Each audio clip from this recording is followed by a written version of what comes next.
Whether you're new to the game or you've had it for a while and just couldn't stop getting overrun by the island's inhabitants, this guide will serve as your new gaming Bible for Sons of the Forest. In this video, we will go over multiple topics for the most important element of your playthrough, your base. As we venture through this video, I will show you a few simple steps to make sure your base is less prone to being destroyed by the many enemies you will encounter throughout your gameplay, including but not limited to location selection, base design, base layout, defensive strategies, and special tips and tricks to avoid being overrun towards the end of the game. When selecting a location to build your base, you want a few different things to be readily available to you: food, water, natural formations, and resources. As you may already know, water is your most important resource to consider.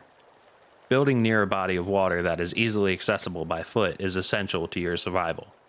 I highly suggest building close to a stream as I did for this video because in the winter, all stagnant bodies of water will freeze. Food is also an important resource that you will have to consider when selecting your base. In the early game, you will have access to small traps and your survival axe, so hunting deer can prove difficult unless you have the resources to build the crafted bow and arrows, as well as the larger traps. When you progress in the game and find better weapons like I already have, you'll be able to go on hunting expeditions to find bigger game and fill your storage rather quickly. Natural formations will also help you immensely when preparing to defend your base from attacks. Deep water, rock formations, and higher elevations will be your best friend when defending your base. All of the inhabitants of the island cannot swim and will drown if the water is deep enough around your base. Rock formations can also make it more difficult for enemies to get into your base and will help you save resources when building your defensive walls, assuming you chose a good spot to place your base. Higher elevations will help you be able to spot the enemies before they attack your base. Resource availability will also affect the speed at which you build your base, and your ability to repair damaged structures. While building in an open field may seem appealing because you're able to have a 360-degree view of your surroundings, it is not the best idea. Building close to a tree line while remaining close to your water source can yield the best results, as you will have access to wood and stones to build your base. Now I know what you're all thinking. You want a big base to be able to have room for all of your stuff. Realistically, that will not be feasible or necessary in the early parts of the game.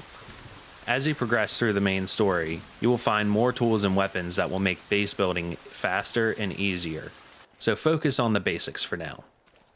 To start out, you will need an idea of how you want your base laid out. Do not start building the structures right away. Just get a general idea of where you want your cabin, storage piles, and planters. Once you have a general idea, you can begin to place down your defensive walls first.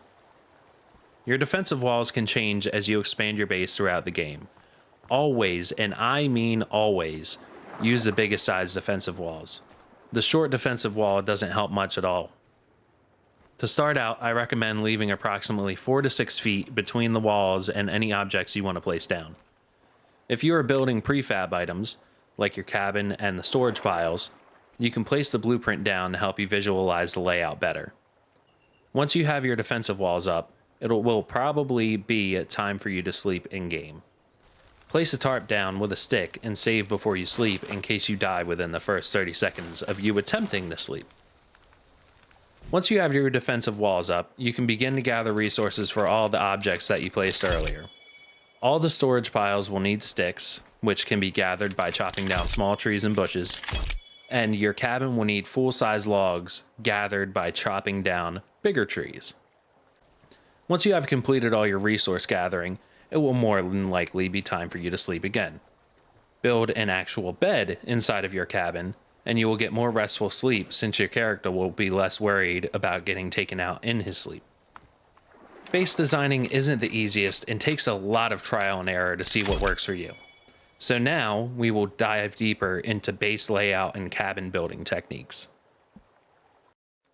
Once you have time to build a custom cabin, that is what I recommend that you do.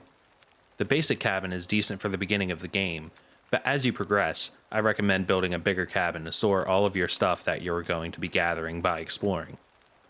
You will want your new cabin towards the front of your base with easy access to your gate so you can defend yourself easily. Doing this will help you get out of the gate faster to prevent any cannibals or mutants from getting into your base. As you progress through the game, you will also find these fancy blueprints scattered throughout different areas that you can take back to your base and build with. These include defensive traps and some useful items that you will need to complete the game.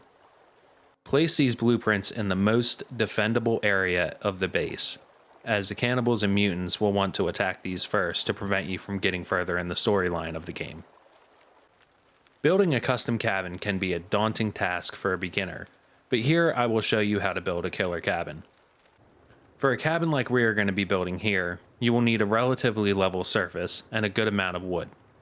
Well, realistically, more like a metric shit ton of wood. You're going to want to start out at the lowest elevation point to ensure that your logs fit properly throughout the entire build, so take a moment to find that point. Once you have found that point, place a vertical log as your starting point. You're going to want your cabin elevated so it's not as easy for the mutants to get in and wreck your cabin if your defensive walls fall. Then, place a horizontal post in the orientation that you're going to want your cabin to go towards. Once you have that first part done, place another vertical log under the horizontal log and repeat that process until you get to 4 total horizontal logs down your cabin. I like to keep things simple when building a roof for my cabins, so I typically stick with the odd numbers for my builds. If you have an even number of vertical logs, it will make building your roof a little bit more complicated, and it won't look as nice when you're finished. I usually stick with 5 vertical logs and 4 horizontal logs for my bigger builds, and it makes things a lot easier in the long run. Once you've finished, it's time to fill in the rest of your beams. I'm not going to bore you guys with the entire building process, so I'll skip to the more complicated parts of building coming up next. Now come the more complicated parts of building a cabin in Sons of the Forest. One of the biggest pains for me is building stairs indoors. They never turn out the way I want them to when I'm building them, but I still wind up using them anyway. To build a set of stairs, it's relatively simple. All you need are 2 horizontal beams that are angled like so, and you can begin to build your stairs. Right-click to change the orientation of the log so you're not building a ramp, and add logs until the entire run is covered. Now, if you want, you can also build your stairs up against an exterior wall. All you need is the exterior wall filled in and an angled horizontal beam, and you're good to get building. You can choose to leave the underside of your stairs open, but it doesn't look the best to me, so I like to fill it in. If you hate the look of vertical supports inside your cabin like I do, I have a solution for you. If you want to clean up your build, you can cut a log in half and place it as a support beam for each beam. If you do these supports on the shorter run of the building, you can take out all the vertical support beams and open your entire cabin to start building rooms and different pieces of furniture without having to worry about collisions with the vertical supports. As you build your cabin, you want a few simple rooms to start yourself off. You want a cooking room with a fireplace, a few drying racks, and a few shelves to store your dried meats and any other food items that you may find. You'll also want a general storage room. This room can be used to store building and crafting materials, armor, weapons, and any extra ammo you may find throughout your game. You may also want to build yourself a bedroom with extra storage for any other crafting stuff you want to put in there. As you build and craft different items, you may want to put in some furniture for your companions to chill out at instead of them just lying on the floor. They deserve comfort too, after all. I'm sure Virginia will save your ass at least once, and Calvin works hard to keep you stocked up on supplies and fish. Now for the most important part of this video, defensive strategies. Even the big defensive walls can't keep all the mutants and cannibals out forever. As you explore the island, you'll find more supplies to build bigger traps, such as the Fly Swatter trap and the Bone Maker trap. My favorite trap for taking out the cannibals is the Bone Maker trap. It's an easy way to farm bones without having to pile bodies on your bonfire, and trust me, they will fall for these traps. When placing traps around your base, you'll want to keep them a bit further back from your defensive walls. If you wind up using an explosive trap, it will take out your wall when it explodes, and having to constantly repair or replace your defensive walls is never fun.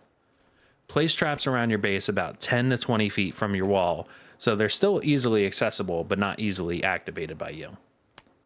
You can also mark where you place your traps using stone pillars. When I place my traps, especially explosive traps, I like to mark where they are by placing 4 stones in a pillar near them. If you don't have any stone lying around, you can also use logs, but be prepared to repair them all the time. Another trick I learned by watching other YouTubers is placing spikes around your walls. All you have to do is place a stick down, cut it, and knock it over with your survival axe. Using this trick will ensure any cannibals that attack your defensive walls will take damage each time they hit your wall, and will aid you in defeating them. Now each time I build a base, I like to have an observation post. It doesn't have to be anything crazy like I built, just an elevated position where you can have a 360-degree view of your base and immediate surroundings. This will be extremely helpful once you find the rifle so that you can take out the cannibals and mutants from a distance. Now we can move on to some little known tricks that help me to beat the entirety of Sons of the Forest. When you finally locate all of the blueprints, you may have a hard time actually using some of them. More specifically, the Solophyte armor generator, the Solophyte generator, and the gold plating device.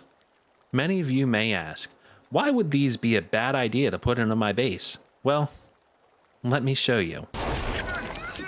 So, how do we combat this? It's relatively easy to get around this mechanic because all the mutants and cannibals want to do is destroy these devices.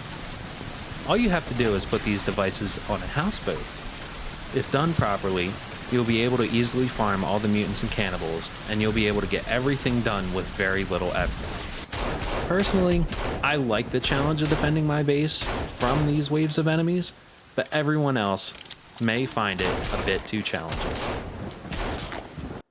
If you made it this far in the video, thank you very much for watching until the end.